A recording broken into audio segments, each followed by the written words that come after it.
Hello guys, welcome to my channel keep learning. कैसे हो आप सब? डायरेक्ट पॉइंट पे आते हैं। आज का जो टॉपिक है हमारा वो है क्वाड्रेटिक इक्वेशन। क्लास टेंथ का टॉपिक है, चैप्टर 4 क्वाड्रेटिक इक्वेशन। आज हम इसको बहुत ही इजीली तरीके से समझेंगे, एक बार में समझ में आ जाएगी, बस ध्यान से समझो, ठीक है। तो चलो सबसे पहले देखते हैं हम कि क्वाड्रेटिक इक्वेशन होता क्या है, जिसको हिंदी में कहते हैं द्विघात समीकरण, ठीक है। क्वाड्रेटिक इक्वेशन क्या होता है? तो a quadratic equation in the variable x is of the form of x square plus B x plus c equal to 0। चलो यहां पे देखते हैं, हमने एक चीज बोला x square plus B x plus c equal to 0 where A, B and C are real number and A not equal to 0। एक बार फिर से रिपीट करते हैं। क्वाड्रेटिक इक्वेशन क्या होता है? क्वाड्रेटिक इक्वेशन का वेरिएबल जो कि x है, ठीक है, वो variable A X square plus B x plus C के फॉर्म में होगा, ठीक है, जहां पे a, b और c ये तीनों जो होंगे वो रियल नंबर होंगे। रियल नंबर में मैंने पहले ही बताया था कि रियल नंबर वो होता है जो रेशनल और इरेशनल मिलके बनाता है, ठीक है। तो इसलिए ए बी सी को रियल नंबर बोला गया है, क्योंकि यहाँ पे रेशनल नंबर भी हो सकता है, इरेशनल नंबर भी हो सकता है। तो इसको इस फॉर्म में लिखा जाए, ठीक है। अब एक बार इसे यहां से समझ लो, क्लियर हो जाएगा बिल्कुल सही से। क्वाड्रेटिक इक्वेशन, इसको हिंदी में बोलते हैं द्विघात समीकरण। द्वि का मतलब क्या होता है? दो, और घात का मतलब होता है पावर। इसको हम डिग्री भी बोल सकते हैं, ठीक है। सबसे पहले एक छोटा सा डिफरेंस समझ लो कि पावर और डिग्री में क्या अंतर होता है। सपोज कि मैं एक वो लिखता हूं 3x का power 3 plus 2x square plus 3x minus 6। ये एक हमने इक्वेशन लिख दिया, पॉलिनोमियल लिख दिया, ठीक है। अब इसमें देखो पावर मुझे दो जगह पे दिख रहा है, एक तो यहाँ पे 2 दिख रहा है और यहाँ पे 3 दिख रहा है। इसको स्क्वायर बोलते हैं, इसको क्यूब बोलते हैं, ठीक है। अब पावर और डिग्री क्या होता है? ये सिंपल जो ऊपर लगा हुआ है 2 और 3, इनको सिंपली हम पावर बोल सकते हैं कि यहाँ पे x का पावर 3 है और यहाँ पे x का पावर 2 है। बट अगर बात डिग्री की हो तो डिग्री क्या होता है? किसी भी पॉलिनोमियल का जो सबसे हाईएस्ट पावर होता है वो डिग्री कहलाता है, यानी कि घात, ठीक है, हिंदी में घात बोलते हैं। किसी भी पॉलिनोमियल का जो सबसे हाईएस्ट पावर हो वो हमारा डिग्री कहलाएगा। तो इस पॉलिनोमियल की बात करें तो इस पॉलिनोमियल में दो पावर है, एक तो स्क्वायर है, एक क्यूब है। तो बड़ा कौन सा हुआ? ये हुआ। तो इसलिए इसका डिग्री क्या कहलाएगा? 3 कहलाएगा, ठीक है। तो चलो अब सिंपल सा समझते हैं द्विघात। द्वि का मतलब मैंने बताया कि 2 यानी कि 2, और घात का मतलब पावर यानी कि डिग्री, ठीक है। मतलब कि किसी भी इक्वेशन का अगर डिग्री 2 हो जाए तो वो क्वाड्रेटिक इक्वेशन कहलाएगा। जैसे X square plus B x plus C, यहां पे क्या है? एक्स पे स्क्वायर लगा हुआ है, यानी कि इसमें एक जगह पे वेरिएबल पे स्क्वायर लगा हुआ है, तो ये 2, ठीक है, द्वि हो गया। तो ये जो कहलाएगा x square plus B x plus c equal to 0, ये हमारा क्या कहलाएगा? क्वाड्रेटिक इक्वेशन कहलाएगा, ठीक है।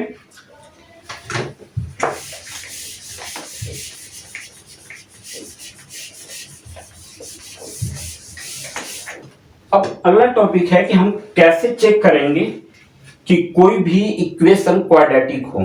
क्वाड्रेटिक चेक करने का, अब यहां पे पेपर में नॉर्मली क्वेश्चन आ जाएगा आपके पास, ठीक है। जैसे सपोज करो कि पहला क्वेश्चन में लिख रहा हूं x प्लस 1 का whole square equal to 2 into x minus 3, ठीक है।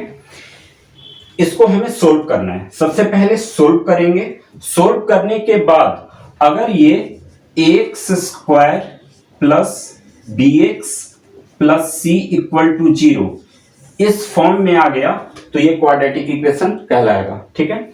चलो अब इसे हम सोल्व करते हैं। यहाँ पे दो कंडीशन बन रहा है, एक एलएचएस का बन रहा है, एक आरएचएस का बन रहा है, तो दोनों को अलग अलग सोल्व करना है। पहले एलएचएस सोल्व करते हैं। यहां पे है x प्लस 1 ब्रैकेट पे स्क्वायर लगा हुआ है। अब इस पूरे पे स्क्वायर है तो इसको हम होल स्क्वायर बोलेंगे, यानी कि ये इस पूरे का होल स्क्वायर है। ठीक है, अब इसको कैसे सोल्व करेंगे? तो हमारे पास एक फॉर्मूला है, अलजेब्रा में आता है a प्लस बी का होल स्क्वायर। इसका फॉर्मूला होता है a square plus b square plus 2ab। ठीक है, अब जैसे मान के चलो कि ये x जो है वो a के जगह पे है, ठीक, और ये 1 जो है ये b के जगह पे है, बीच में प्लस का साइन है, और ये इन दोनों का होल स्क्वायर था तो a प्लस बी पे भी हमने स्क्वायर चढ़ा दिया, तो ये क्या बन गया? a प्लस बी का होल स्क्वायर बन गया। ठीक है, अब इसको हम a square plus 2ab plus b square, a plus b का होल स्क्वायर का फॉर्मूला होता है a square plus 2ab plus b square. ये b स्क्वायर को इधर लिख सकते हो और 2ab को इधर भी लिख सकते हो। ठीक है, तो अब इस पे हम इसको ओपन करते हैं। पहले क्या था? a था, और a किसके जगह पे है? x के जगह पे है, तो a के जगह पे हम क्या लिख देंगे? x, a पे स्क्वायर है तो x पे स्क्वायर कर देंगे, प्लस 2 इंटू a के जगह पे क्या था? x था, और इंटू b के जगह पे क्या था? 1 था, तो b के जगह पे 1 लिखेंगे, फिर प्लस b के जगह पे 1 और 1 का स्क्वायर कर देंगे क्योंकि वहां पे b का स्क्वायर है।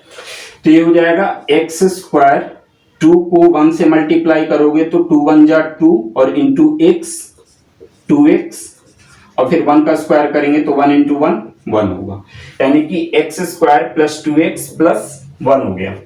ये तो LHS था, LHS को हमने सोल्व किया, और इक्वल में था RHS, यानी कि 2 इंटू एक्स प्लस 3, तो 2 को पहले x से मल्टीप्लाई करोगे 2x हो जाएगा, और फिर 2 को -3 से मल्टीप्लाई करोगे तो माइनस का 6 हो जाएगा। ठीक है, अब ये दोनों को एक तरफ कर दो, जैसे दोनों अलग अलग है इनको एक तरफ कर देते हैं, या तो इसको इधर कर देते हैं या इसको उठा के उधर कर देते हैं, तो हम सिंपली इन दोनों को इस तरफ लाते हैं। अब जो LHS में था इसको हम वैसे ही लिख देते हैं, x square plus 2x plus 1, और 2x माइनस 6 जो था जब वो इधर आएगा, जब उसकी साइड चेंज होगी, तो कोई भी संख्या अगर साइड चेंज होती है, किसी भी संख्या की अगर साइड चेंज होती है तो साइड चेंज होने के साथ साथ उसकी साइन भी चेंज हो जाती है।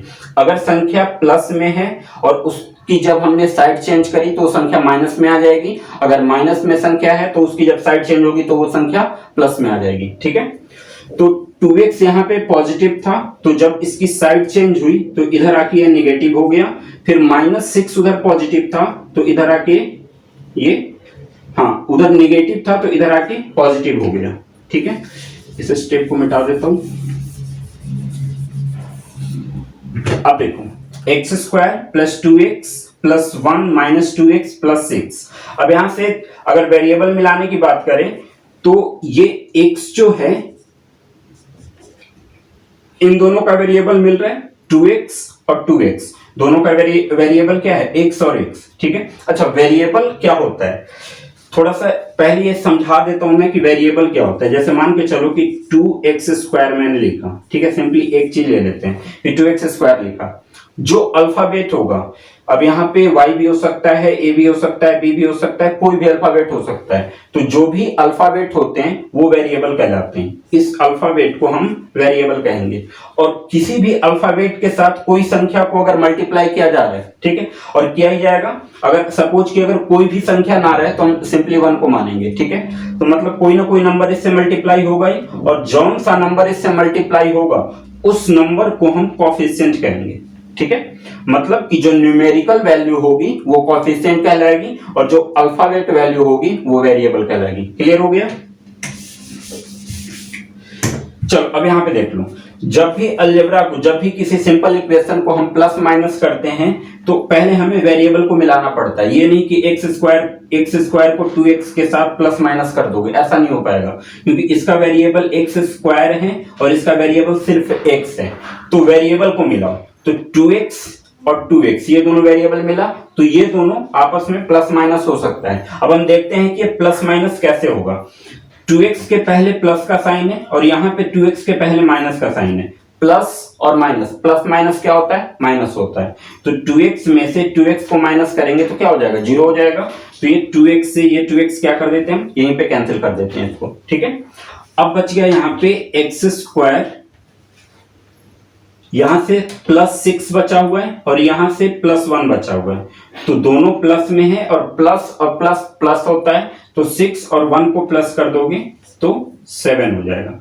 यानी कि इसको सोल्व करने के बाद ये क्या होगा, x² + 7 = इधर 0 बच गया है। ठीक है, अब देखो ये जो है इस फॉर्म पे तो नहीं आया टोटली, x² था, अब x² के पहले कोई संख्या नहीं है तो 1 मान सकते हैं, यानी कि x² के फॉर्म पे आ गया 7। अब 7 के साथ कोई भी वेरिएबल नहीं है, जिसके साथ कोई वेरिएबल नहीं होता है वो कांस्टेंट कहलाता है। ठीक है, तो जैसे यहाँ पे c है, c को हम कांस्टेंट बोलेंगे क्योंकि c के साथ कोई भी वेरिएबल नहीं होता।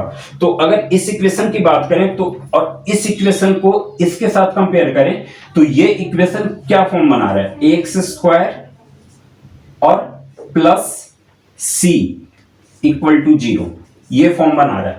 bx यहां पे क्या हुआ, इसमें bx कहीं नहीं दिख रहा है। ठीक है, तो देखो क्वाड्रेटिक इक्वेशन का पहचान करने के लिए तुम्हें जरूरत है इसकी, सिर्फ इसकी।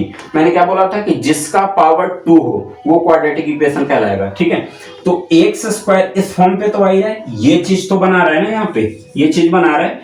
अब इन दोनों में से कोई भी एक रहे, सपोज कि यहाँ पे सिर्फ c है, b की वैल्यू नहीं है, तो b की वैल्यू जब नहीं है तो इसको हम ऐसे लिख सकते हैं x², चलो b के जगह पे हम मान लेते हैं कि 0x है, +7 = 0। अब ये पूरा इस फॉर्म पे आ गया, x² यानी कि x² + 0x यानी कि +bx और +7 यानी कि +c = 0। ठीक है, अब ये जो टोटली हुआ वो इस फॉर्म को बना रहा है, तो ये क्या कहलाएगा, क्वाड्रेटिक इक्वेशन कहलाएगा। क्लियर हो गया? चलो अब इस पे एक क्वेश्चन की और प्रैक्टिस करवाता हूं।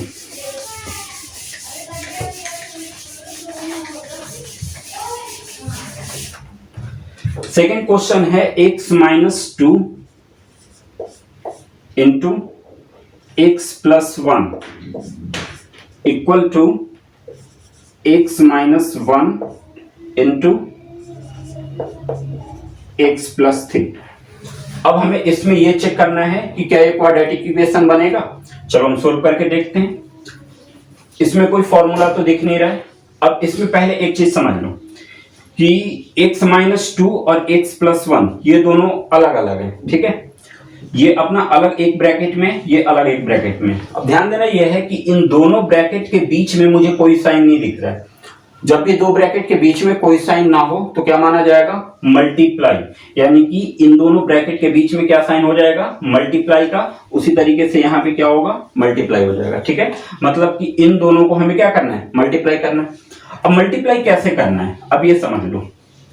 देखो जब भी इस तरीके का मल्टीप्लिकेशन हो, ठीक है, तो सिंपली क्या करना है मुझे कि पहले एक संख्या को इन दोनों से मल्टीप्लाई कर देना है, यानी कि इस x को इन दोनों से मल्टीप्लाई करना है। तो सबसे पहले हम x को x के साथ मल्टीप्लाई करते हैं, तो x को x के साथ मल्टीप्लाई करेंगे तो क्या हो जाएगा, x² हो जाएगा। फिर x को +1, साइन का ध्यान बहुत जरूरी है। ठीक है, कैलकुलेशन अगर सही करना है तो साइन पे बहुत तीखी नजर रखो, कहीं से भी तुम्हारा साइन मिस नहीं होना चाहिए। अगर हल्का साइन मिस हुआ पूरा क्वेश्चन गलत। ठीक है, तो कैलकुलेशन का ज्यादा ध्यान रखो। x को x से मल्टीप्लाई किया, x² आया, फिर x को 1 से मल्टीप्लाई किया, तो 1 को किसी भी संख्या या अल्फाबेट से मल्टीप्लाई करेंगे तो या तो वो संख्या आएगा या अल्फाबेट आएगा। ठीक है, तो 1 को x से मल्टीप्लाई करेंगे तो क्या आ जाएगा, x आ जाएगा। अब बात करते हैं साइन की। इस x के पहले कोई साइन नहीं था, मतलब क्या हुआ, प्लस का हो गया, और इस 1 के पहले भी प्लस का साइन है, और प्लस इंटू प्लस क्या होता है, प्लस होता है, तो इसके पहले किसका साइन हो जाएगा, प्लस का। जैसे हमने एक संख्या को इन दोनों संख्या से मल्टीप्लाई किया, उसी तरीके से अब ये दूसरी संख्या को इन दोनों संख्या से मल्टीप्लाई करेंगे। ठीक है, तो -2 को पहले 1 से मल्टीप्लाई करते हैं। अब इसके पहले साइन चल रहा है माइनस का, और इसके पहले साइन है प्लस का, तो प्लस इंटू माइनस क्या होता है, प्लस इंटू माइनस माइनस होता है, तो साइन हम लगा देंगे माइनस का, और 2 को 1 से मल्टीप्लाई करेंगे तो 2x हो जाएगा। फिर -2 को +1 से मल्टीप्लाई करेंगे तो प्लस इंटू माइनस माइनस होता है, और 2 × 1 = 2 हो गया। क्लियर? अब आ जाओ इस तरफ। पहले x को x से करेंगे, फिर 3 से करेंगे, फिर -1 को x से करेंगे, फिर 3 से करेंगे। तो x को x से करेंगे तो x² हो जाएगा, फिर x को +3 से करेंगे तो +3x हो जाएगा, फिर -1 को x से करेंगे, x के पहले कोई साइन नहीं मतलब प्लस का है, तो x को 1 से किया, x हो गया, लेकिन साइन रखेंगे हम किसका? माइनस का, क्योंकि माइनस इंटू प्लस क्या होता है? माइनस होता है। फिर -1 को +3 से करेंगे तो माइनस इंटू प्लस माइनस और 3 1 जा 3। ठीक है, दोनों LHS और RHS दोनों को हमने अलग अलग सोल्व कर दिया। अब इसको एक साथ कर लो। एक साथ कहने का मतलब क्या हुआ कि इसको कोई भी एक साइड में कर लेते हैं। ठीक है, तो जैसे देखो x² प्लस,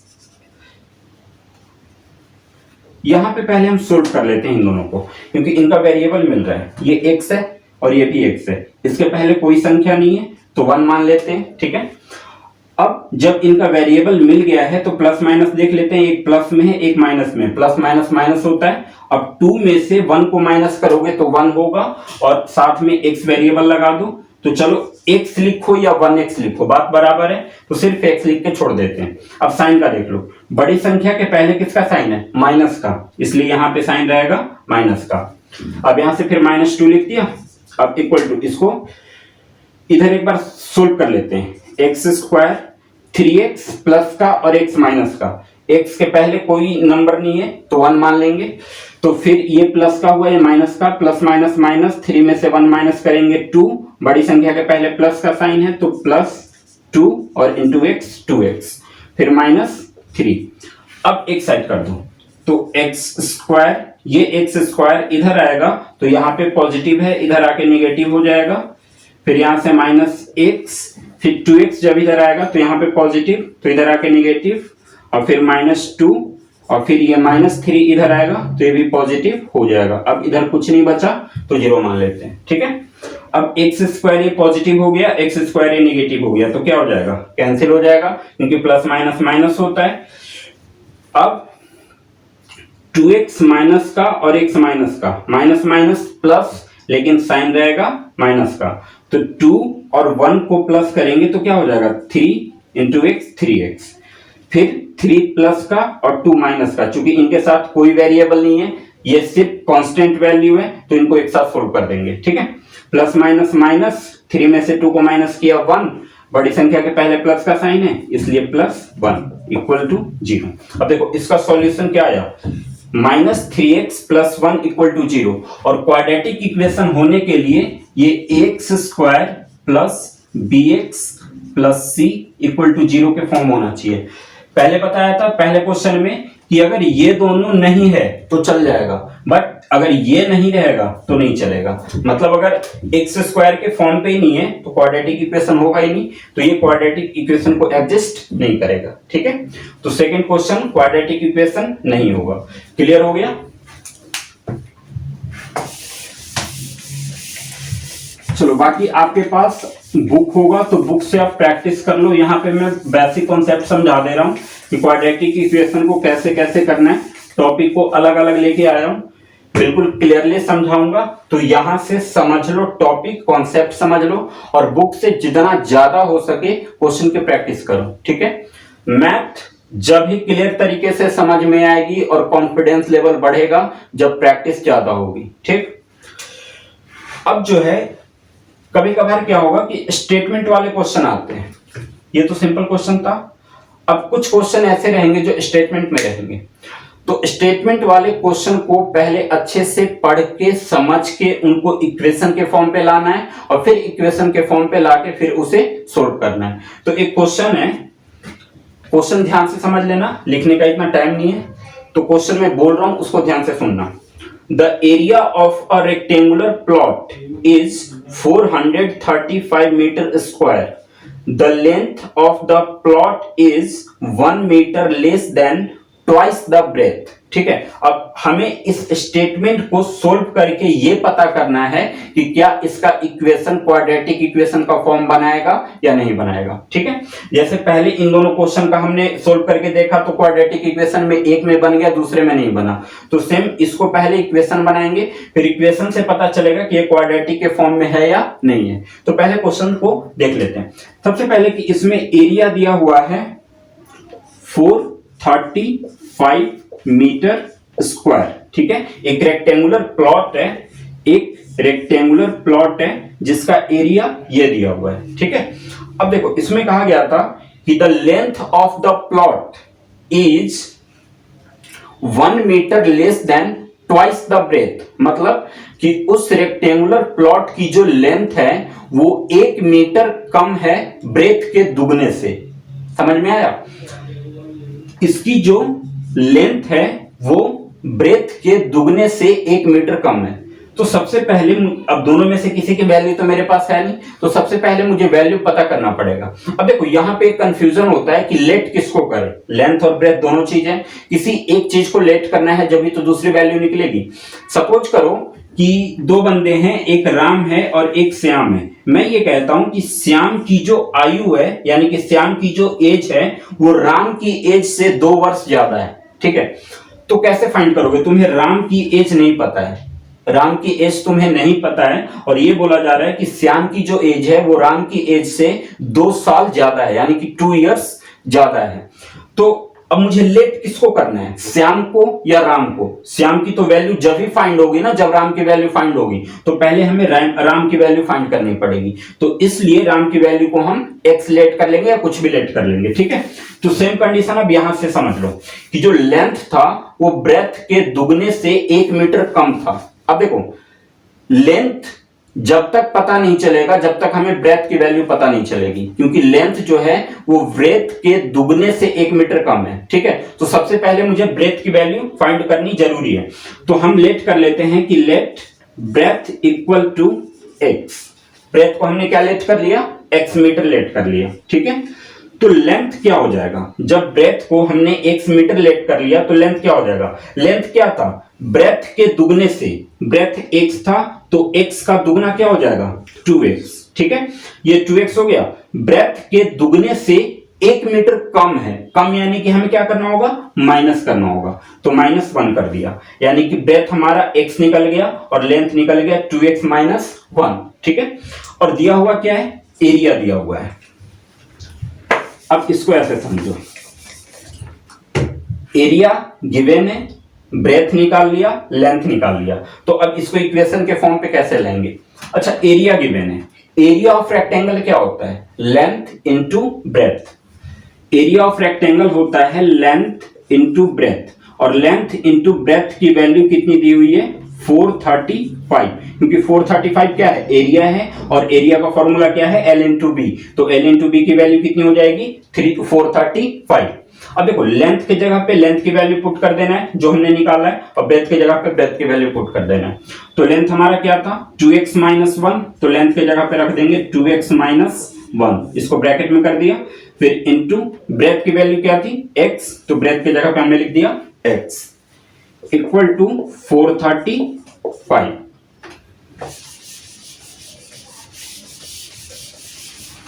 अब देखो, अब 2x - 1 इंटू x को 2x से मल्टीप्लाई करेंगे तो 2x स्क्वायर हो जाएगा, और x को -1 से मल्टीप्लाई करेंगे तो -x हो जाएगा। और 435 RHS साइड में है यानी कि राइट हैंड साइड में, जब इसको हम LHS साइड में करेंगे तो इसकी साइन क्या हो जाएगी, चेंज हो जाएगी। वो ये इधर मतलब इस तरफ ये पॉजिटिव है तो इधर आके क्या हो जाएगा निगेटिव, 435 माइनस का हो गया इक्वल टू इधर बच गया 0। हमें क्या पता करना था कि ये क्वाड्रेटिक इक्वेशन के फॉर्म पे है या नहीं है, तो अब देख के खुद बता दो कि ये क्वाड्रेटिक इक्वेशन के फॉर्म पे है या नहीं है। तो है, क्योंकि क्वाड्रेटिक इक्वेशन के फॉर्म पे पता करने के लिए क्या जरूरी है, ये जरूरी है कि एक वेरिएबल पे स्क्वायर होना चाहिए, यानी कि उसका डिग्री जो हो वो स्क्वायर हो, तभी वो क्वाड्रेटिक इक्वेशन के फॉर्म पे होगा। तो यहाँ पे 2x स्क्वायर मिल गया हमें, यानी कि x square plus bx plus c equal to 0, इस फॉर्म पे आ गया तो ये क्वाड्रेटिक इक्वेशन होगा। क्लियर तरीके से आ गया समझ में। चलो अब एक नेक्स्ट टॉपिक हम करते हैं। ये था, तो पहले ये हमने समझा कि क्वाड्रेटिक इक्वेशन होता क्या है और क्वाड्रेटिक इक्वेशन को चेक करने के लिए हम क्या करते हैं, ये समझ में आ गया। अब ये समझना है क्वाड्रेटिक इक्वेशन में एक चीज आता है रूट, जिसे हिंदी में बोला जाता है मूल। रूट, रूट को हम जीरोज भी बोलते हैं, जीरोज। इसको हिंदी में कहा जाता है शून्यांक। ठीक है, अभी मैं समझा रहा हूं कि रूट क्या होता है और जीरोज, दोनों एक ही चीज है। रूट और जीरोज दोनों सेम, इन दोनों का जो मतलब है वो सेम है। ठीक है, अब यहां से पहले एक क्वेश्चन ले लेते हैं। क्वेश्चन ये है, एक मिनट,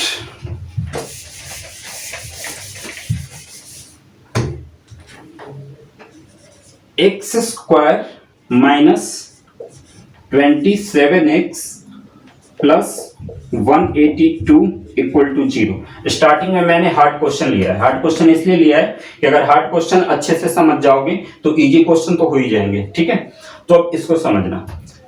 ये टॉपिक जो है वो फैक्टराइजेशन का है कि solving the quadratic equation by factorisation method, यानी कि गुणनखंड विधि से अब हम द्विघात समीकरण को सोल्व करेंगे, क्वाड्रेटिक इक्वेशन को सोल्व करेंगे। अब फैक्टराइजेशन होता क्या है? अब देखो फैक्टराइजेशन में क्या करते हैं। फैक्टराइजेशन में हमें करना यह है कि मिडिल टर्म को स्प्लिट करना है। मिडिल टर्म का मतलब क्या हुआ कि जैसे एक्स स्क्वायर के पहले कोई संख्या नहीं है, तो चलो हमने यहाँ पे 1 मान लिया, ये -27x है और यहाँ पे प्लस 182 इक्वल टू 0 है। अब इसमें हमें मिडिल टर्म को स्प्लिट करना है, मतलब कि a और c इन दोनों को मिला के मिडिल टर्म को हमें स्प्लिट करना है। अब कैसे करना है मैं स्टेप बाय स्टेप समझा रहा हूं, क्लियर तरीके से समझो। कोशिश करो कि पहले स्टेप में ही पूरा क्लियर तरीके से समझ में आ जाए। तो चलो स्टेप स्टार्ट करते हैं इसका।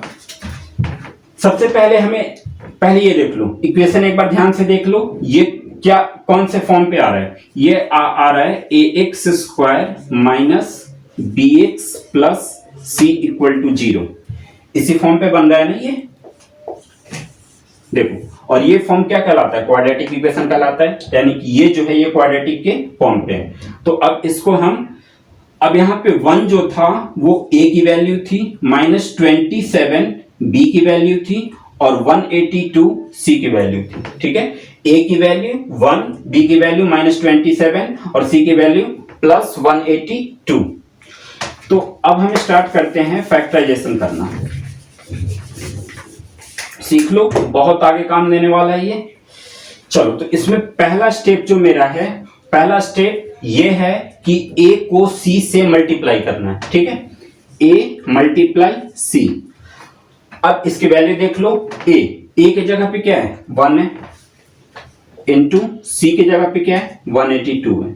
तो जब a को c से मल्टीप्लाई कर दिया तो क्या आ गया 182 आ गया। ठीक है, दूसरा स्टेप में ये करना है कि a और c को जो हमने मल्टीप्लाई करके जो आंसर लाया, यानी कि जो प्रोडक्ट आया मेरा, उस प्रोडक्ट का हमें फैक्टराइज करना है। फैक्टराइज, प्राइम फैक्टराइजेशन, एलसीएम वाला। तो अब इसका सीधे सीधे क्या कर दो, फैक्टराइज कर दो, यानी कि एलसीएम निकाल दो। तो सबसे पहले 2 से कितना आ जाएगा 9 और 1, 91 आ गया। अब 91 किससे कैंसिल होगा, 7 से कैंसिल हो जाएगा। 7 13 बार में 91 और फिर 13 जो होगा वो 1 से कैंसिल हो जाएगा। ठीक है, इसका प्रोडक्ट क्या आया 2 × 7 × 13। इसका प्रोडक्ट आया 2 × 7 × 13 और इंटू 1। इसमें 1 को भी ले लो, क्योंकि 1 भी कहीं ना कहीं काम दे देगा। ठीक है, तो 1 को इग्नोर करके नहीं चलना है, 1 को साथ में लेके चलना है, क्योंकि मल्टीप्लाई करने के बाद तो चेंजिंग नहीं आएगी, बस बट प्लस माइनस में 1 क्या करेगा, वैल्यू चेंज कर देगा। तो 1 को हमें साथ में लेके चलना है। अब देखो, पहला स्टेप हमने ये सीखा कि a को c से मल्टीप्लाई किया। दूसरे स्टेप में हमने ये सीखा कि मल्टीप्लीकेशन, यानी कि जो प्रोडक्ट आया उस प्रोडक्ट का हमने एलसीएम निकाल दिया। ठीक है, अब तीसरा स्टेप, यही मेन स्टेप है। अगर इसको समझ लेते हो, करना सीख जाते हो, तो फिर इसमें कहीं कोई दिक्कत नहीं आने वाली है, चाहे क्वेश्चन को कितना भी बड़ा बना दिया जाए। ठीक है, तो सबसे पहले हमें पेयर बनाना है। अब तीसरा स्टेप ध्यान से सीखना। तीसरा स्टेप ये था कि जो c की वैल्यू है यानी कि 182, सी की जो वैल्यू है उसके पहले का साइन देखो, सी की वैल्यू के पहले का साइन, सी की वैल्यू के पहले का साइन क्या है, पॉजिटिव है, यानी कि प्लस का है। तो जो ये मिडिल टर्म को हम स्प्लिट करेंगे, अलग अलग करेंगे, वो प्लस में करेंगे, ठीक है। इसी साइन के अकॉर्डिंग हमें इसका वो मतलब अलग अलग इसको फैक्टर करना है, ठीक है। अगर ये प्लस में है, यहां पे जो भी मेरा प्रोडक्ट आया है, इस प्रोडक्ट का दो ऐसे पेयर बनाना है कि मल्टीप्लाई करूं तो 182 आ जाए और प्लस करूं तो 27 आ जाए, ठीक है। ध्यान से सुनो कि जो तीसरा स्टेप था, तीसरे स्टेप को हमें सी के साइन के अकॉर्डिंग सोल्व करना है। सी का जो साइन होगा या प्लस में होगा तो इसका प्लस में पेयर बनेगा, अगर माइनस में होगा तो इसका माइनस में पेयर बना के हमें बीच वाली संख्या लानी है, ठीक है। तो ये प्लस में है, यानी कि इसका मुझे ऐसा पेयर बनाना है कि प्लस करूं तो 27 आ जाए और मल्टीप्लाई करूं तो 182 आ जाए। तो ध्यान से समझो, ये 13 इंटू 1, इसको हम 13 का 13 छोड़ देते हैं, ठीक है।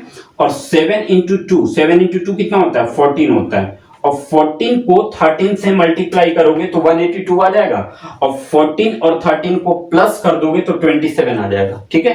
ये पेयर बन गया, ऐसे पेयर बनाना है। अब देखो इसमें संख्या बहुत कम था इसलिए बड़े आसानी से पेयर बन गया, कभी कभी ऐसा होगा कि बहुत लंबा आ जाएगा, ठीक है। अब इनको दो ऐसे पेयर बनाना है मिला के, ध्यान रखना मिला के पेयर जब बनेगा तो मल्टीप्लाई करने के बाद वही संख्या आना चाहिए जिसका हमने फैक्टराइजेशन किया था, और इसके अकॉर्डिंग अगर प्लस है तो प्लस करके लाना है, अगर माइनस है तो माइनस करके लाना है, ठीक है। तो हमें फाइनली पेयर मिल गया कि 14 into 13 equal to 182 and 14 plus 13 equal to 27। तो अब हम यहां से क्वेश्चन करना स्टार्ट कर देते हैं, ठीक है। तो एक्स स्क्वायर, इसको हम ऐसे ही लिखते हैं, माइनस का साइन लगाया, अब 27 का हमने फैक्टर किया तो कितना आया 14 14 प्लस 13, तो 27 के जगह पे लिखेंगे 14 प्लस 13, और इंटू में क्या था, x था, तो इंटू में x प्लस 182 इक्वल टू 0। ये हो गया।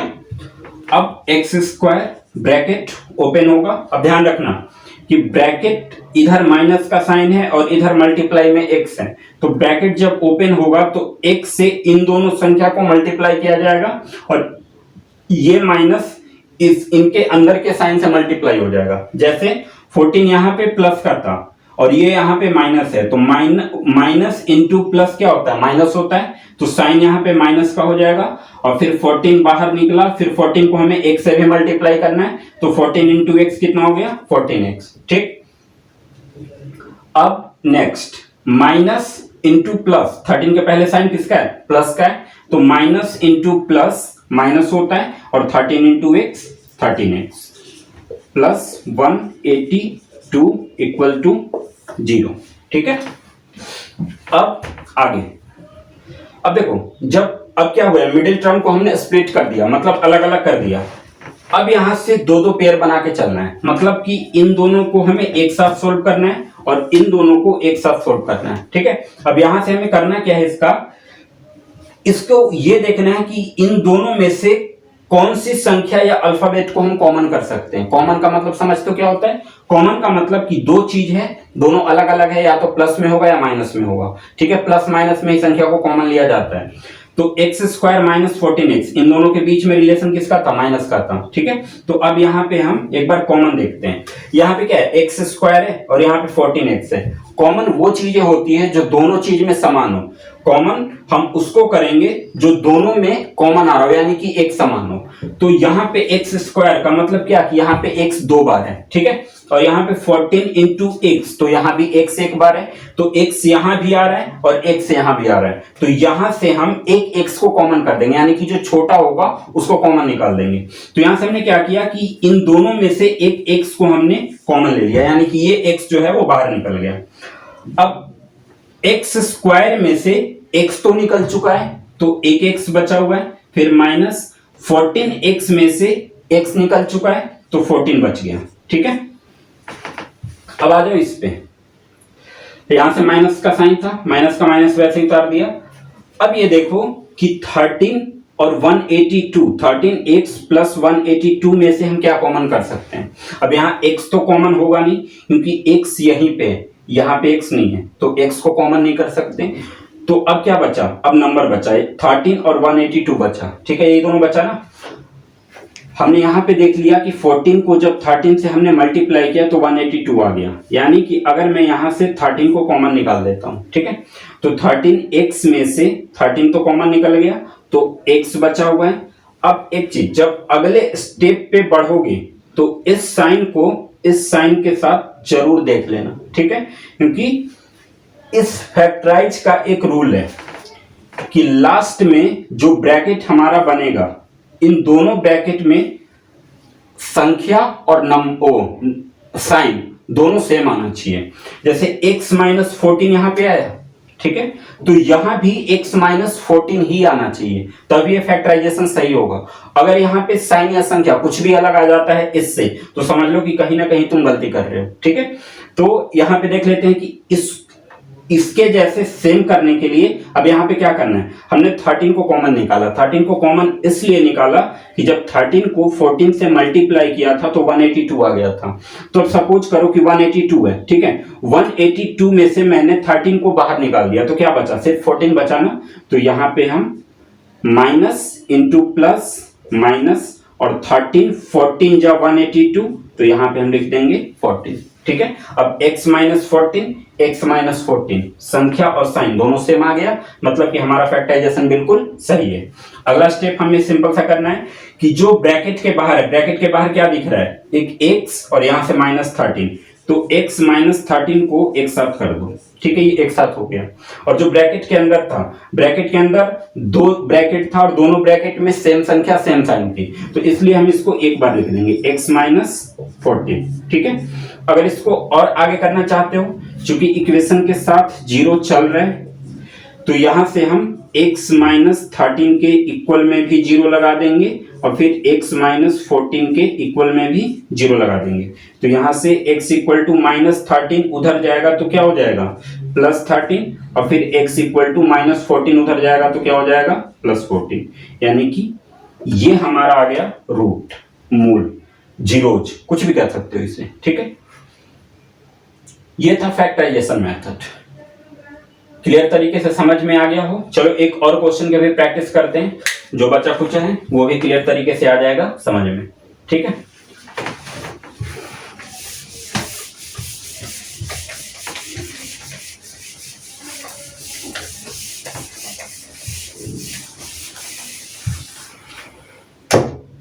अब देखो इसमें एक अलग क्वेश्चन करते हैं, है फैक्टराइजेशन मेथड का ही, ठीक है, बट इसके थोड़े से अलग है। मतलब क्वेश्चन देख लो, root 3x square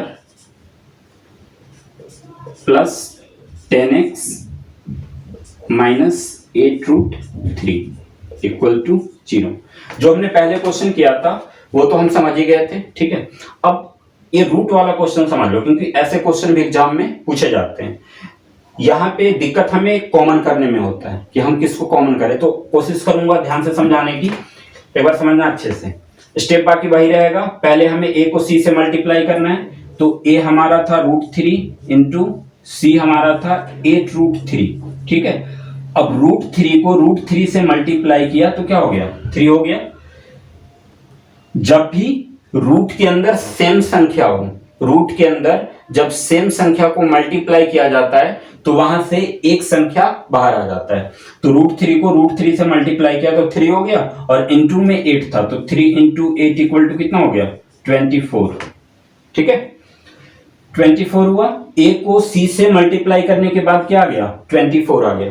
second step मैंने ये बताया था कि जो भी प्रोडक्ट आएगा उस प्रोडक्ट का आप फैक्टराइजेशन करो, यानी कि प्राइम फैक्टराइजेशन करो। तो 24 का अगर हम प्राइम फैक्टराइजेशन करते हैं तो 2 से 12, 2 से 6, 2 से 3 और 3 से 1, ठीक है। ये आया।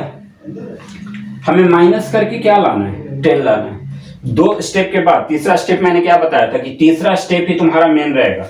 तीसरा स्टेप सबसे पहले तो हमें यह देखना है कि c के पहले साइन क्या है, ठीक है। साइन देखने के बाद जब हमें पता चल जाएगा कि प्लस का है या माइनस का है, उसके बाद हम फैक्टर पे आ जाएंगे। अब फैक्टर में से दो पेयर ऐसा बनाना है कि मल्टीप्लाई करे तो 24 आ जाए और माइनस करे तो 10 आ जाए, क्योंकि इसी साइन के अकॉर्डिंग हमें चलना है। तो माइनस करके हमें बीच वाला टर्म यानी कि 10 को हमें अलग अलग करना है। ठीक है, अब देख लो, अब यहां से हमें दो पेयर बनाओ दो पेयर बनाना है, तो दो पेयर बनाने की कोशिश करो कि मल्टीप्लाई हो तो 24 और माइनस हो तो 10। तो 3 2 जा 6 और 6 2 जा 12। ठीक है, और बाकी का 2 बच गया। तो 12 इंटू 2 24 और 12 में से 2 को माइनस करेंगे तो 10 आ जाएगा। ठीक है, तो √3x² प्लस 10 को हमने 12 माइनस 2 में अलग किया, फिर into x minus 8 √3 equal to 0। यह है, तो √3x² plus 12 into x 12x, फिर प्लस इंटू माइनस माइनस और 2 इंटू x 2x, फिर माइनस 8√3 इक्वल टू 0। ठीक है, अब मैंने पहले बोल दिया था कि जब मिडिल टर्म स्प्लिट हो जाएगा, अलग अलग हो जाएगा, तो इसके बाद दो दो वो अलग अलग कर लेना है। मतलब कि स्टार्टिंग का जो 2 है उनको एक साथ सोल्व करना है और लास्ट का जो 2 है उनको एक साथ सोल्व करना है। अब सोल्व करने में क्या करेंगे, यहाँ पे कॉमन लेने की कोशिश करेंगे। अब देखो, यहाँ पे तुम्हें कॉमन बड़े ध्यान से लेना है। इसमें एक चीज देख लो, पहले इसको हम साइड में रखते हैं, हम इस तरफ ध्यान देते हैं। ठीक है, इस तरफ कॉमन करके क्या क्या आ सकता है, तो यहां पे देखो -2x माइनस 8√3 है। ठीक है, x को तो हम कॉमन कर नहीं सकते क्योंकि एक जगह x है, दूसरी जगह पे x नहीं है, तो x कॉमन होगा नहीं। जब x कॉमन नहीं होगा तो नंबर बचा सिर्फ। ठीक है, और नंबर में क्या क्या बचा, एक तो 2 बचा और 8√3 बचा। अब इन दोनों में क्या क्या कॉमन होगा, कॉमन का मतलब कि सेम चीजें होना चाहिए। ठीक है, अब जैसे देखो, यहाँ पे 2 है और यहाँ पे 8 है, तो मुझे पता है कि 2 के टेबल में 2 तो आता ही आता है, साथ में 8 भी आता है। तो यहां से हम किसको कॉमन कर सकते हैं, 2 को कॉमन कर सकते हैं, क्योंकि 2 के टेबल में 2 भी आता है और 8 भी आता है। तो माइनस का साइन ऐसे ही रखो, यहां से 2 को कॉमन निकाल दो। ठीक है, 2 को जब कॉमन निकाला तो यहां से हो गया x, फिर माइनस इंटू माइनस। मैंने क्या बोला था कि जब यहां पे सोल्व करना है तो इस माइनस को इस माइनस के साथ कैलकुलेशन करना जरूर है। ठीक है, तो माइनस इंटू माइनस क्या हो जाएगा, प्लस। अब बात करते हैं 8√3 में से 2 निकल गया है, 2 निकल गया, तो 2 से जब 8 को हम डिवाइड करेंगे तो 2 4 जा 8 होगा, तो यहां पे बच गया 4 और बाकी का √3 इक्वल टू 0। अब देखो, इधर वाला मैंने क्यों किया पहले, क्योंकि इधर वाला सोल्व करने से मुझे एक ब्रैकेट का अंदाजा मिल गया कि यहां पे सोल्व करने के बाद ब्रैकेट में x प्लस 4√3 ही आना चाहिए। ठीक है, तो यहां से अब कोशिश करेंगे कि ब्रैकेट में कॉमन लेने के बाद x प्लस 4√3 आ जाए। कैसे, अब ध्यान दो, सबसे पहले इधर की अगर बात करें तो x यहां है और x यहां भी है, तो x को तो हम कॉमन करेंगे ही करेंगे, x तो कॉमन हो गया। अब यहां पे बचा हुआ है √3 और यहां पे बचा हुआ है 12। अब ध्यान दो, अगर यहां पे √3 नहीं होता, सिर्फ 3 होता, तो डायरेक्टली हम 3 को कॉमन कर देते, क्योंकि 3 के टेबल में 3 भी आता है और 12 भी आता है। बट यहाँ पे 3 रूट में है और 12 रूट में नहीं है। ठीक है, अब मुझे कुछ इस तरीके से कॉमन निकालना है कि ब्रैकेट में x प्लस 4√3 आ जाए। ध्यान से समझना। चलो मैं अपने मन से यहां पे √3 को कॉमन कर देता हूं। ठीक है, अब क्यों कॉमन किया हूं √3 को वो मैं अभी समझा रहा हूं। चलो, √3 को मैंने कॉमन निकाला, तो यहां से √3 तो √3 और x, यानी कि √3 और x तो निकल गया, तो क्या बचा, सिर्फ x बचा। अब इसके बराबर पहुंच गए हम, यहां भी x था, यहां भी x आ गया। ठीक है, बीच में प्लस का साइन है, यहां पे प्लस हो गया, यहां भी प्लस है। अब यहां तक बराबर चल रहे हैं। अब मुझे 4√3 लाना है। अब मान लो, अभी तुम यहां पे अपने तरफ से सपोज कर लो कि ये 12 जो है ये रूट में है। ठीक है, तुम्हें खुद से मान लेना है कि 12 जो है वो रूट में है। तो 12 को अगर रूट में हम फैक्टराइज करें तो 2 इंटू 2 इंटू 3 में फैक्टराइज हो जाएगा। ठीक है, अब देखो, मैंने पहले ही बोल दिया था कि रूट में अगर सेम संख्या का पेयर बन जाए तो वहां से एक संख्या बाहर निकल जाएगा। तो 2 और 2 का क्या बन गया, पेयर बन गया। एक मिनट, नहीं, ऐसे नहीं, इसको ऐसे करो, जैसे √12 हमने 12 को रूट में मान लिया, ठीक है। तो अगर मैं √12 को अलग अलग करना चाहूं तो मैं ऐसे लिख सकता हूं √4 इंटू √3, इसको ऐसे लिख सकता हूं √4 इंटू √3, ठीक है। अब ध्यान दो कि ये 12 जो है वो √4 इंटू √3 में लिखा हुआ है, ठीक है, √4 इंटू √3 में। अब यहां से √3 तो मैंने कॉमन ले लिया है। अब ध्यान दो कि 12 को मैंने क्या लिख दिया, √4 इंटू √3 में लिख दिया, ठीक है। पहले खुद से मान लिया कि ये रूट में है और इसके बाद रूट में अलग अलग इसको कर दिया। अब √4 इंटू √3 से √3 को तो हमने कॉमन निकाल दिया है ना, √3 को हमने क्या कर दिया है, कॉमन निकाल दिया है, ठीक है। तो अब सिंपली यहां पे क्या बच जाएगा, √4 बच जाएगा, ठीक है। और √4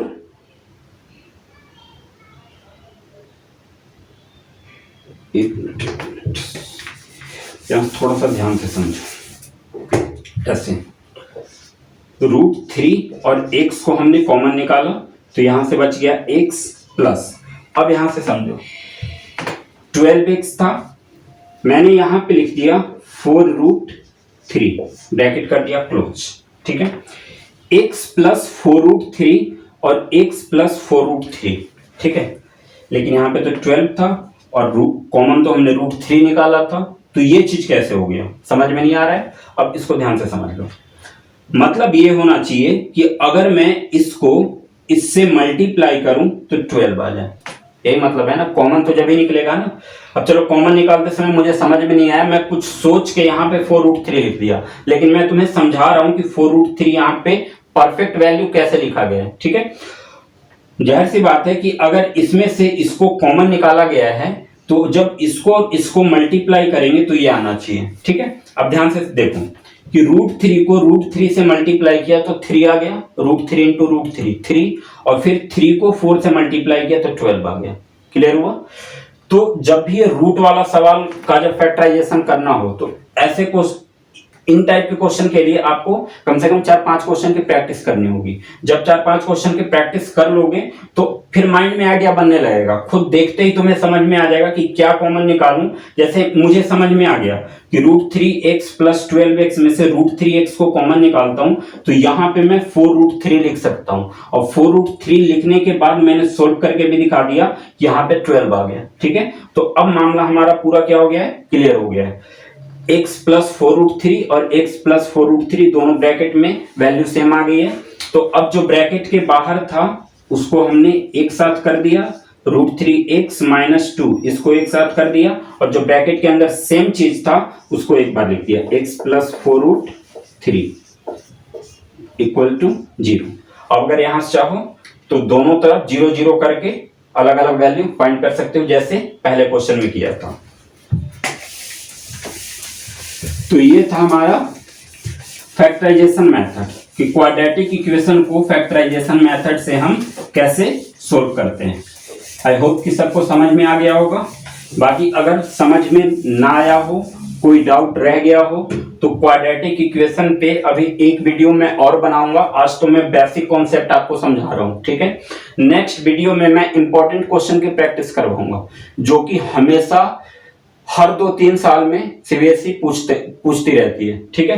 तो आपको आज कॉन्सेप्ट समझ लो, अगली वीडियो जब बनाऊंगा तो वहां पे जो भी डाउट होगा वो कमेंट में कर देना आप, मैं उस पे भी उसमें टॉपिक कवर कर लूंगा, ठीक है।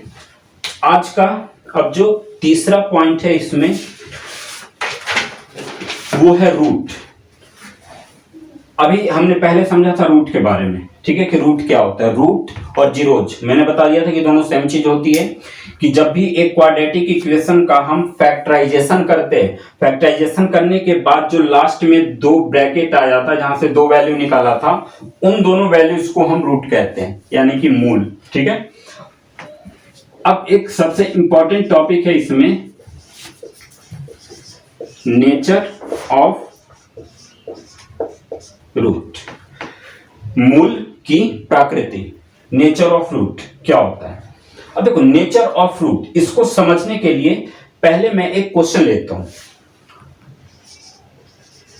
2x² -7x + 3 = 0। ठीक है, ध्यान से समझना, इंपॉर्टेंट टॉपिक है, nature of root.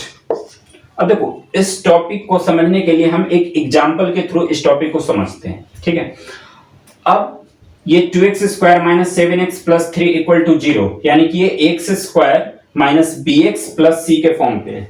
x² + bx + c के फॉर्म पे आने के बाद वो इक्वेशन क्वाड्रेटिक के फॉर्म में हो जाता है, तो ये क्वाड्रेटिक के फॉर्म में। ठीक है, अब क्वाड्रेटिक के फॉर्म में हो अगर कोई इक्वेशन और उसका हमें नेचर ऑफ रूट पता करना हो कि उसके रूट का नेचर क्या होगा, तो ऐसे कंडीशन में एक फॉर्मूला पुट किया जाता है d।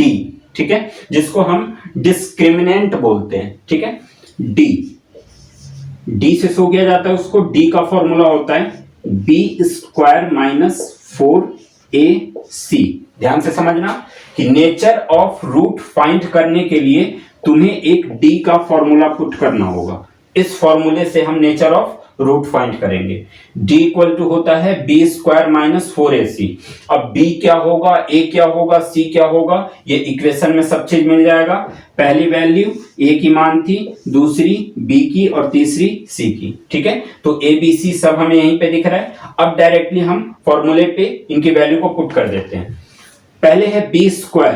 देखो b के जगह पे क्या है, 7 है, और 7 किस में है, माइनस में है, तो साइन को साथ में लेके चलना है। तो b के जगह पे हमने -7 लिखा, b पे स्क्वायर था तो -7 पे स्क्वायर कर दिया, -4 × a के जगह पे क्या है, 2 है, तो a के जगह पे 2 लिख दिया, और c के जगह पे 3 था तो c के जगह पे 3 लिखा, = 0। ठीक है, अब देखो b² - 4ac, -7 का स्क्वायर करेंगे, -7 का स्क्वायर करेंगे जब भी संख्या नेगेटिव में हो और उसका पावर इवन नंबर हो। ठीक है, तो जब हम पावर को सोल्व कर देंगे, सोल्व करने के बाद जो हमारा आंसर आएगा वो पॉजिटिव में रहेगा। ध्यान रखना, जैसे -7 का स्क्वायर था, यानी कि -7 × -7, 7 7 जा 49, और माइनस इंटू माइनस प्लस। तो जब भी पावर अगर इवन नंबर मतलब कि जो 2 से एग्जैक्टली डिविजिबल हो, तो अगर पावर इवन नंबर में हो तो नंबर हमारा पॉजिटिव होता है। अगर पावर ऑड नंबर हो, ऑड नंबर मतलब नॉट डिविजिबल बाय 2, ठीक है, तो अगर पावर ऑड नंबर हो तो संख्या जो होगा वो नेगेटिव होगा। सपोज कि -1 का पावर हम 7 करते हैं, ठीक है, -1 का पावर 7। अब मुझे ये पता है कि 7 जो है वो ऑड नंबर है, 1 को आप कितनी भी बार मल्टीप्लाई कर लो 1 ही होगा, ठीक है, तो आंसर तो 1 ही आना है, लेकिन पावर ऑड नंबर था तो 1 किस में आएगा, माइनस में आएगा, ठीक है। वही अगर यहाँ पे पावर 6 रहता, अब मुझे पता है कि 6 जो है वो इवन नंबर है, तो संख्या यहाँ पे क्या होता, पॉजिटिव होता, ठीक है, क्लियर हो गया। तो -7 का स्क्वायर करेंगे तो 49 हो जाएगा, -4 2 जा 8 और 8 3 जा 24। 49 में से 24 को माइनस कर देंगे 25, यानी कि डी की वैल्यू कितनी आ गई, 25 आ गई। ये समझ में आ गया, फॉर्मूला मैंने समझा दिया। अब यहां से हम नेचर ऑफ रूट पता करेंगे। देखो d की वैल्यू क्या आ गई, 25 आ गई, तो नेचर ऑफ रूट क्या होगा। अब मैं नेचर ऑफ रूट समझाता हूं, मतलब नेचर ऑफ रूट फाइंड करने के लिए हमें d की वैल्यू निकालना मस्ट है। d की वैल्यू जब तक नहीं निकालेंगे तब तक हमें रूट का नेचर पता नहीं चलेगा, ठीक है। तो अब देखो नेचर ऑफ रूट होता क्या है। नेचर ऑफ रूट में पहले की कंडीशन क्या एग्जिस्ट करता है। कंडीशन एग्जिस्ट का मतलब यह हुआ कि d 0 के बराबर है, d की वैल्यू 0 से बड़ी है, या d की वैल्यू 0 से छोटी है। ये तीन कंडीशन को एग्जिस्ट करेगा, ठीक है। अगर d 0 के बराबर है, यानी कि d = 0 हो गया, जैसे यहां पे जब हमने क्वेश्चन को सोल्व किया था तो d = 25 आया था, तो इसको फॉलो कर रहा है। d की वैल्यू जो है वो 0 से बड़ा है, 25 मतलब क्या कि वो 0 से बड़ा होगा, तो वो इसको फॉलो किया। वैसे ही अगर d की वैल्यू सोल्व करने के बाद d की वैल्यू 0 आ जाती तो इसको फॉलो करता। यानी कि अगर d की वैल्यू 0 के इक्वल हो, यानी कि d = 0 हो, तो नेचर ऑफ रूट जो हमारा होगा वो रियल एंड इक्वल होगा। ध्यान रखना, एक नंबर के क्वेश्चन बहुत आते हैं नेचर ऑफ रूट से। अगर d की वैल्यू 0 हो, d = 0 हो, तो nature of root real and equal होगा। अगर d की वैल्यू 0 से बड़ा हो, ठीक है, d ग्रेटर देन 0, तो रूट जो होगा वो रियल एंड अनइक्वल होगा।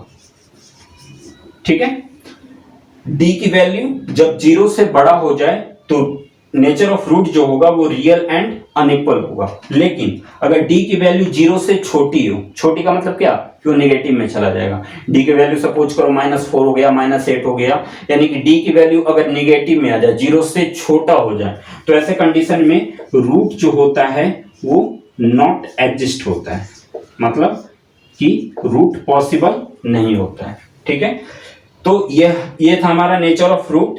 d इक्वल टू 0 तो real and equal, d greater than 0 तो रियल एंड अनइक्वल, और d लेस देन 0 तो रूट एग्जिस्ट नहीं करेगा। ठीक है, अब देखो, जब किसी भी क्वेश्चन का नेचर ऑफ रूट हम फाइंड कर लेंगे, ठीक है, तो अब वहां से एक टॉपिक उठ के आता है क्वाड्रेटिक फॉर्मूला।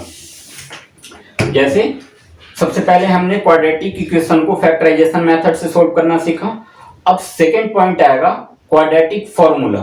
ठीक है, तो देखो, क्वाड्रेटिक फॉर्मूला पुट करने के लिए नेचर ऑफ रूट फाइंड करना जरूरी है। जैसे फैक्टराइजेशन मेथड में हमें नेचर ऑफ रूट से मतलब नहीं है, हम डायरेक्टली मिडिल टर्म को स्प्लिट करेंगे और उसके रूट निकाल देंगे, बट क्वाड्रेटिक इक्वेशन में नेचर ऑफ रूट निकालना बहुत जरूरी है। ठीक है, तो जैसे पहला क्वेश्चन जो हमने किया था 2x square minus 7x plus 3 equal to 0, ठीक है, इसमें हमने d की वैल्यू क्या निकाला था 25, d की वैल्यू 25, यानी कि d की वैल्यू जो है वो 0 से क्या है, बड़ा है। ठीक है, तो रूट हमारा जो होगा वो रियल एंड अनइक्वल होगा। तो अब जब d की वैल्यू एग्जिस्ट है, मतलब d की वैल्यू ओ रूट पॉसिबल है, तो जब रूट पॉसिबल है तो अब हम क्वाड्रेटिक फॉर्मूला का यूज करेंगे। अगर रूट पॉसिबल नहीं हुआ, अगर d की वैल्यू निगेटिव आ गई, तो क्वाड्रेटिक फॉर्मूला पुट नहीं होगा, वहीं पे क्वेश्चन खत्म हो गया। ठीक है, लेकिन अगर d की वैल्यू या तो 0 आ जाए या 0 से बड़ा आ जाए, तो ऐसे कंडीशन में हम क्वाड्रेटिक फॉर्मूला को पुट करके इसका रूट निकालते हैं। एक रूट तो फैक्टराइजेशन मेथड से निकला, दूसरा रूट क्वाड्रेटिक फॉर्मूला से निकलेगा। ठीक है, तो चलो अब हम क्वाड्रेटिक फॉर्मूला सीखते हैं। सबसे पहले हमने नेचर ऑफ रूट देख लिया कि d की वैल्यू 0 से बड़ा था, यानी कि रूट हमारा पॉसिबल है। तो अब हम क्वाड्रेटिक फॉर्मूला पुट करेंगे। क्वाड्रेटिक फॉर्मूला होता क्या है, ठीक है, क्वाड्रेटिक फॉर्मूला क्या होता है, तो क्वाड्रेटिक फॉर्मूला देख लो, -b plus minus root under में d अपॉन 2a। ठीक है, -b plus minus root under में d अपॉन 2a। इससे कंफ्यूज मत होना, प्लस माइनस से, प्लस माइनस एक ही साथ लिख दिया है, चाहो तो इसको अलग अलग करके भी लिख सकते हो। ठीक है, एक बार हमने प्लस में ले लिया और एक बार माइनस में ले लिया।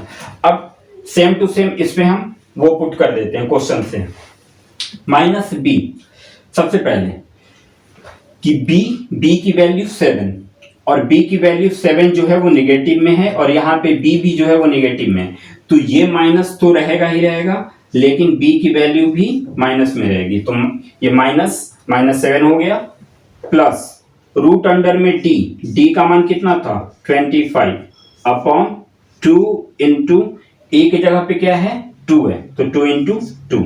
उसी तरीके से यहाँ पे फिर -b, ये फॉर्मूले का माइनस है, बाकी b की वैल्यू भी माइनस में है, फिर माइनस d की वैल्यू 25 अपॉन 2 इंटू 2।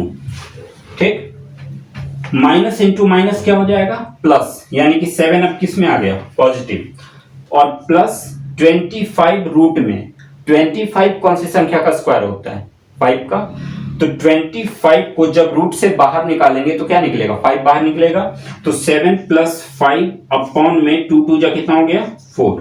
ठीक है, फिर सेम कंडीशन यहां भी, माइनस इंटू माइनस प्लस, यानी कि 7 प्लस का हो गया, फिर माइनस 25 रूट से बाहर निकलेगा 5 बन जाएगा, अपॉन में 2 जा 4।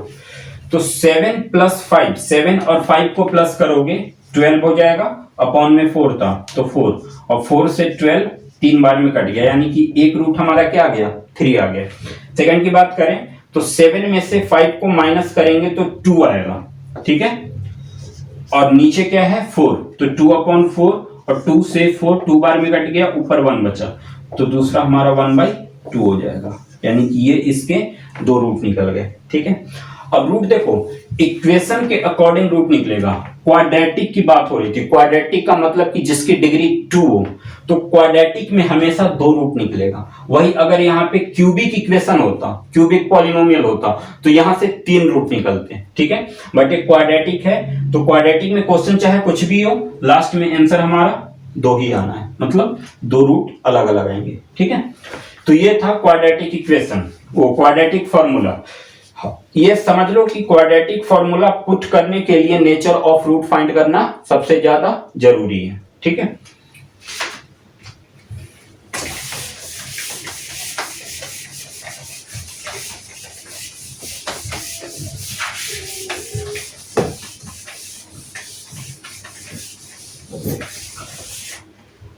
तो दोस्तों आज क्वाड्रेटिक इक्वेशन से जो मेन चीजें था वो मैं क्लियर कर चुका हूं।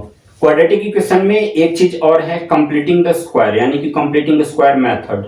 पिछले 2 साल से सीबीएसई मतलब सिलेबस से हटा दिया है, बट नेक्स्ट वीडियो में मैं एक क्वेश्चन सोच रहा हूं आपको समझा दूं। समझना जरूरी है, उससे मतलब नहीं है कि पेपर में आया ना आए, समझ लेना चाहिए। ठीक है, तो नेक्स्ट वीडियो जो बनाऊंगा उसमें क्वाड्रेटिक इक्वेशन से ही बनाऊंगा। ठीक है, और क्वाड्रेटिक इक्वेशन से पहले तो कुछ ऐसे क्वेश्चन की प्रैक्टिस करवाऊंगा जो डायरेक्टली पेपर से संबंधित होंगे। ठीक है, और उसी में मैं कोशिश करूंगा कि कंप्लीटिंग स्क्वायर मेथड उसी वीडियो में मैं समझा दूं। तो आज की वीडियो कैसी लगी, आपको समझ में आया या नहीं आया, कमेंट में जरूर बताएं, और कोई भी डाउट हो बिल्कुल खुल के बताओ, मैं नेक्स्ट वीडियो में सारे डाउट क्लियर करवा दूंगा। ठीक है, तो आज के लिए बाय बाय।